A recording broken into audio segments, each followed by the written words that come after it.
بات کی جی زندہ قومیں جو ہیں وہ اپنے ہیروز کی ویلیو کرتی ہیں، اور ارشد ندیم نے جو مارکا سر انجام دیا ہے، پیرس اولمپکس میں ہم بات کریں تو 92.97 کا انہوں نے جیولن تھرو کیا، نہ صرف اولمپک کی گولڈ میڈل حاصل کیا اولمپک میں، ورلڈ ریکارڈ بھی بنایا ہے۔ اسی حوالے سے ہم بات کریں گے جی بلو ورلڈ سٹی کے جو چیئرمین ہیں، جو سی او ہیں سعد نذیر ہمارے ساتھ ہیں، انہوں نے ایک خاص اناؤنسمنٹ کیا گورنر ہاؤس میں، اس حوالے سے ہم سے بات کرتے ہیں۔ بتائیے جس طرح آپ نے اسپیشل اناؤنسمنٹ کی اور ان کو برانڈ ایمبیسڈر بھی اناؤنس کیا، اس حوالے سے کیا کہنا چاہیں گے سر؟ جی اللہ کا خاص کرم ہے بلو ورلڈ سٹی پہ کہ اس ملک میں جتنی بھی نون شخصیات ہیں وہ کسی نہ کسی حوالے سے بلو ورلڈ سٹی سے منسلک ہو جاتی ہیں، تو اللہ پاک نے یہ کرم کیا خصوصی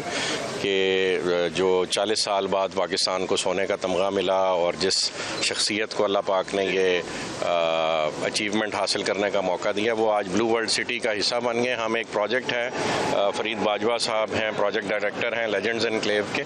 تو لیجنڈز انکلیو میں اس سے پہلے شعیب اختر صاحب ہمارے ساتھ ہیں، تو اب جو ہے ارشد ندیم صاحب سر آپ نے راولپنڈی میں ہم نے بلو ورلڈ سٹی میں دیکھا کہ شعیب اختر کے نام پہ اسٹیڈیم بن رہا ہے، ایک پورا آپ انکلیو ایسا بنا رہے ہیں لیجنڈز کے نام پہ، جس میں ہم نے دیکھا کہ قطر میں بھی آپ نے ایک سرمنی کی تھی جس میں تمام لیجنڈز تھے، تو آج کی اناؤنسمنٹ کے حوالے سے بتائیے کیا آپ ارشد ندیم کے لیے اناؤنس کر رہے ہیں؟ پوری دنیا کے لیجنڈز اس انکلیو میں ہیں، تو اس وقت تو ارشد ندیم تو پاکستان کا فخر ہیں، تو انشاءاللہ ایک فقید المثال پروجیکٹ وہاں ڈیولپ ہونے جا رہا ہے، تفصیلات آپ کو فرید باجوہ صاحب دیں گے۔ جی تھینک یو جی، آپ کو سعد نذیر صاحب نے ساری اچھی خبر سنا دی ہے ماشاءاللہ۔ ایک اس میں ایڈیشن کرتا جاؤں کہ یہ چودھری نعیم اعجاز صاحب نے خصوصی طور پہ وہ عمرے پہ تشریف لے گئے ہیں، انہوں نے خصوصی طور پہ یہ شفقت فرمائی کہ جی ان کو ارشد ندیم صاحب کو پلاٹ بھی گفٹ کیا جائے اور اپنا برانڈ ایمبیسڈر بھی اپوائنٹ کیا جائے، تو ندیم اعجاز صاحب اور نعیم اعجاز صاحب کی خصوصی کہہ لیں شفقت شامل ہے اس سارے پروسیس۔ جی بالکل، وہ ہمیشہ آپ کے ساتھ ہوتے ہیں۔ جی سر آپ جی ہم ویلکم کرتے ہیں ارشد ندیم صاحب کو جو کہ ماشاءاللہ ایک big name legend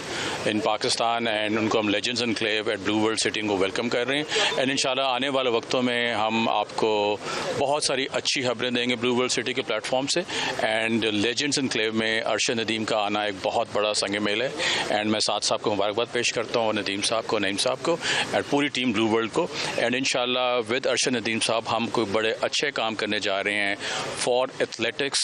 in specifically and sports in general. جی اچھا، اس میں ہم نے دیکھا کہ اسپورٹس کی ویلیو ہم سمجھتے ہیں کہ پوری نیشن کو جہاں یونائٹ کیا اس نے، اور ہم نے دیکھا کہ جو بھی کنٹری کی ٹربولنس تھی، جو سچویشن تھی، اس کے ڈسپائٹ آف آل پوری نیشن یونائٹ ہوگی، سب کچھ بھول گئی، تو آج کی جو سیلیبریشن ایک کنٹینیوٹی ہے، اس کو آگے بھی آپ لے کے جانا چاہ رہے ہیں یا اسی حد تک آپ نے رکھا ہے؟ جی ایبسلیوٹلی یس، بلو ورلڈ سٹی میں ایک شاندار کرکٹ اسٹیڈیم بننے جا رہا ہے، اس کے علاوہ وی ہیو اے ویژن کہ ہم تمام اسپورٹس کی ایکٹیویٹیز کا وہاں پہ اسٹیڈیمس بنائیں گے، اور وہ وقت دور نہیں جب آپ کے